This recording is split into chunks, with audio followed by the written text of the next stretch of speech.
Hello all. So in this video we will be discussing about friction. So let us start with the definition of friction. So friction, as we can just think of, it is something which we do not need, right? In the case of motion of different kind of objects, but in reality we need it because if we want to move we need friction, right? That is the simplest thing we can think.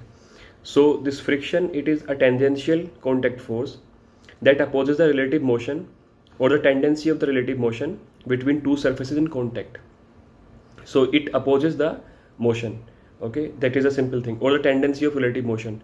It has to be in contact. It is applied when there is contact, okay? The contact can be between two solid objects, or between a solid and a gaseous objects, or between liquid objects or liquid, where we see about viscosity. So this is the tangential contact force. Now what tangent is, you can just simply draw a circle, okay? This is a circle and this is the radius vector. If at this point, at the circumference of it, if we draw a perpendicular to this radius vector, then that perpendicular will be the tangent at that point. So that is the basic definition of what tangent is. So it acts between two surfaces in contact. So in this case, let's say this is A, this is B, and if they are moving in, let's say this is moving, we are dragging or we are pulling it with some force F, then with respect to ground, B is moving in this direction, so the ground will be offering a friction in this direction. So that is a simple friction. Now friction are of two types. One is static friction and the kinetic friction. As the name suggests, static means something which is at rest, and kinetic, which is something at motion. So static friction, it is opposing the tendency of relative motion between surfaces at rest with respect to each other. So in this case, the simple example will be, let's say these are two objects. You are pulling object B with this force, but you might have noticed it as well that sometimes, these children, they play games and they make such kind of blocks and they tie a rope to it, and then they pull it and they just put some weight over it and then this pull. So you can imagine right now, and that the upper weight, it moves in the direction of the force applied. So here at this surface there is a tangential contact force. Now if I say that the tendency of the relative motion, so this object A, it has a tendency of relative motion with respect to B in this direction. A can move in this direction with respect to B because B is being pulled in horizontal direction, the rightward direction, along the direction of force. So to counteract this tendency of relative motion of block B, the static friction needs to act in the direction of the applied force. So the static friction will be applied in this direction so that A stays above at rest on B. Now in the case of kinetic friction, it opposes the relative motion of surfaces. So in this case, there is motion between two objects already. So let's say this B and this ground, they are moving with respect to each other. So ground is moving with respect to B in this direction while B is moving in this direction. So they are moving, they are at motion if the force is applied and it is being pulled in this direction. So there is, at this particular point, there is a kinetic friction in this direction which is opposing the motion, okay? It is opposing the motion, while in the static case we will seeing that it is opposing the tendency of relative motion. So it was in this direction, while the tendency of A was in this direction with respect to B. So this is clear. Now let's see some very eminent or very clear examples that we can think of. So this is static friction. So in the hilly terrain, you might have noticed such kind of objects at rest at the slopes of the hills. So this is a stone and it is at rest on the slope of the hill. So this is because this is the gravity which is pulling it in this direction, while there is a static friction that is acting against this pull. Now this is not the exact direction. If we will resolve its components, then this component is being counteracted by this static friction so that the stone is at rest, okay? Well, in the kinetic friction case, this is the missile is moving in this direction in the atmosphere, and atmosphere has gases. So atmosphere offers the frictional resistance to the motion of the missile. So this is the kinetic friction case, because now there is motion. Here there was no motion. Here this is motion. So this air drag, this will cause a resistance in this direction, and the missile is moving in this direction. So that is the case of kinetic friction. Now let's go to the mathematics part. So in the case of static friction, what we see that this frictional force that I am representing by F subscript S for static is directly proportional to the normal reaction. Now in the case of normal reaction, what you understand by normal reaction is that let's say this is an object that is kept on the ground. This is a ground. So this is some object which has some mass, let's say m. Then mg will be the pull of the earth will be pulling it with this force. Since this is the pull that is being imparted in this direction, so the ground will also be imparting a push as per the Newton's third law of motion, because for every action there is an equal and opposite reaction. So there will be this normal reaction. Okay, you can also imagine it like this. When you when you weigh yourself on the weighing scale, then you notice that this is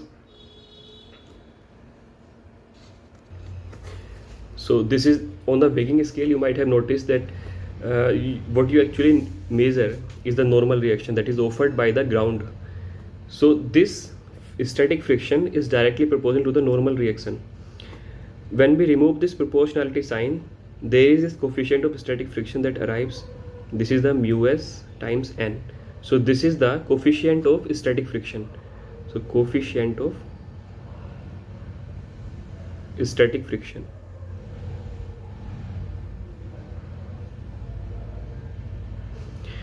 Okay. Now there is one more thing that we need to discuss about this, is that the static friction is a self-adjusting force. Okay, static friction is a self-adjusting force. Now what do I mean by self-adjusting force is that let's say you can actually very easily imagine this, that if you were pulling this block, let's say A, in this direction with some force, let's say F, and this is the ground.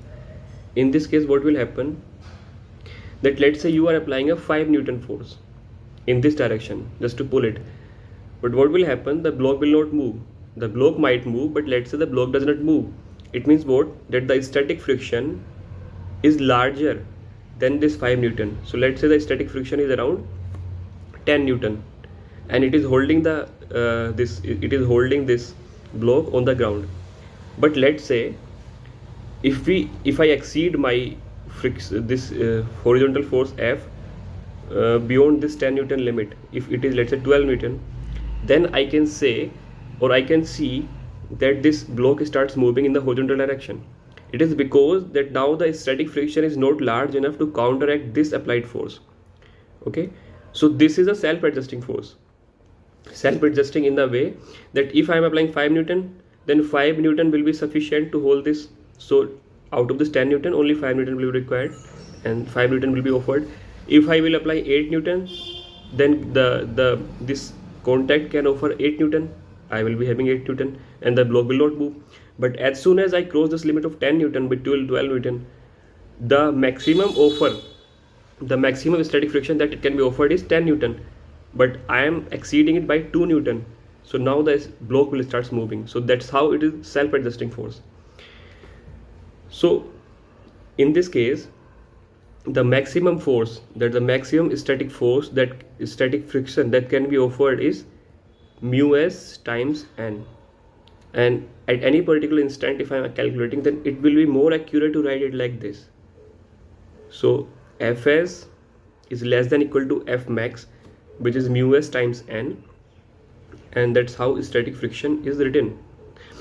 Now in the case of kinetic friction,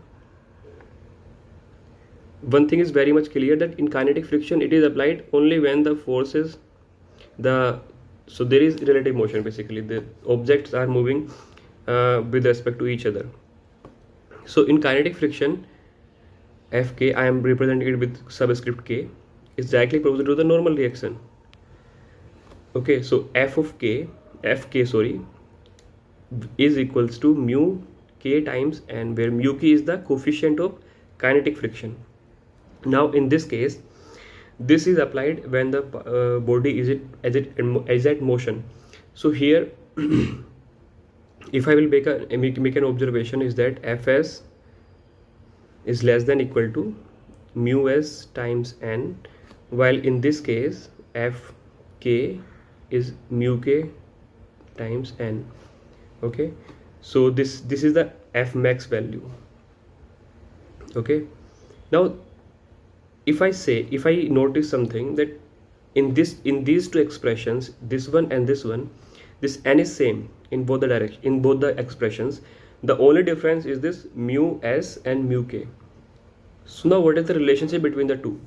So when you will solving the problems, you will notice that mu s is greater than mu k in general, in all the cases when the relative motion between the two sliding or moving objects is not greater than 10 meter per second. This is true in these cases in generally. So that is the relationship. Okay, and if that is the relationship, then you can notice that since n is same in both the cases, this is mu k, this is mu s, and mu s is more than mu k, so we can assume that F max will be greater than F of k. Okay, now this is mathematics, and that you can notice, this is your observation, but one thing very intuitive that you can think of right now. So from Newton's first law of motion, that is the law of inertia, what you see, that if there is a body which is at rest, then it tries to be at rest, while there is a body when it is in motion, then it stays in the state of motion until and unless an external force is applied on it. So in the case of static friction, our object is already at rest. Okay, and by pulling it in any direction, okay, we are trying to change its state. It is at rest and we are trying to change its state, so the inertia will be high. Okay, because we are changing the state of motion, we can say. While in the case of, let's say, a case when there is already motion, so there is this state of motion, and if we are applying force, since we are not changing the state, we are simply continuing the state, we are just simply applying the force with the same state.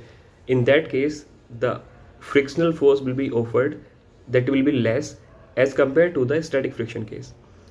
So that is the simplest intuition that you can think of. So this was all about this friction case. Whatever doubts you are having or you might have, you can just simply comment in the comment section, and I will respond them.